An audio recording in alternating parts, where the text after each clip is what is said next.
Grow 'em Big with Steve Bartilla. Brought to you by Huntworth and these other fine sponsors.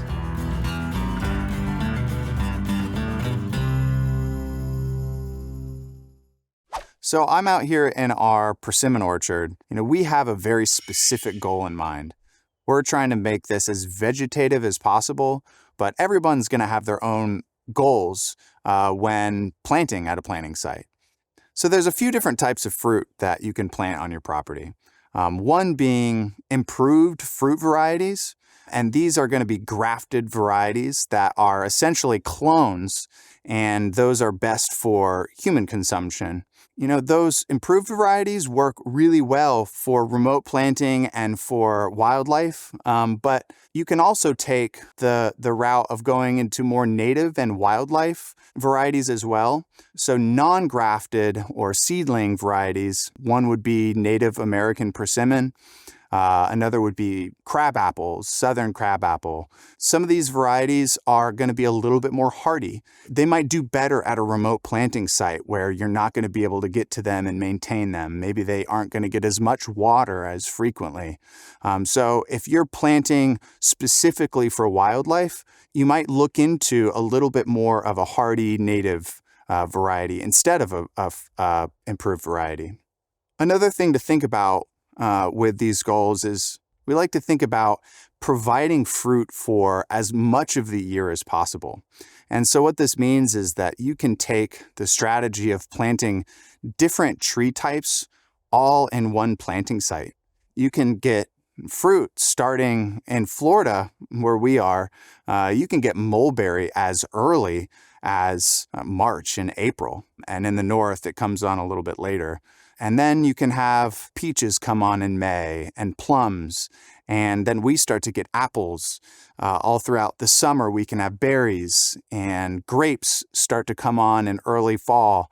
And then later we start to have persimmons and pear. And then the hard mass comes on like chestnut and oaks. So effectively, we have almost 9 months of the year where we're able to harvest.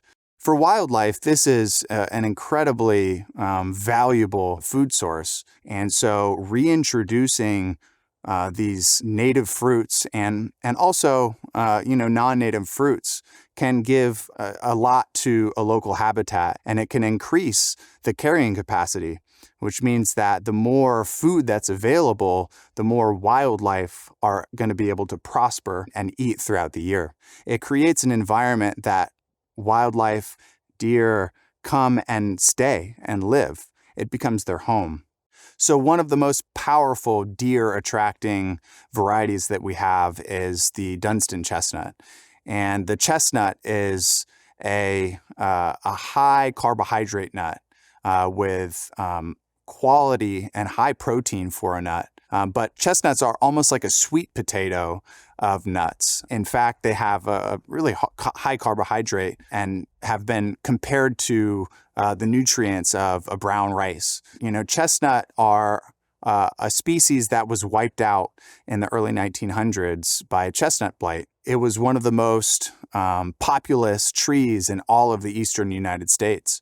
So wildlife effectively were stripped of this food source.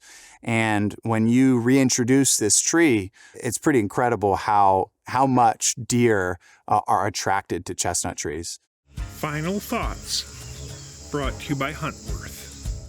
So we here at Chestnut Hill strongly believe that trees are a valuable part of any ecosystem. We strongly believe that adding trees adds so much benefit, from nutrition to cover to pollination, and all parts of your habitat will benefit from having these trees. So putting the time and effort in to research what kind of trees, where you're going to buy these trees from, and then also how you're going to establish these trees is going to be a way that you can really put a lot of value back into the land that you own.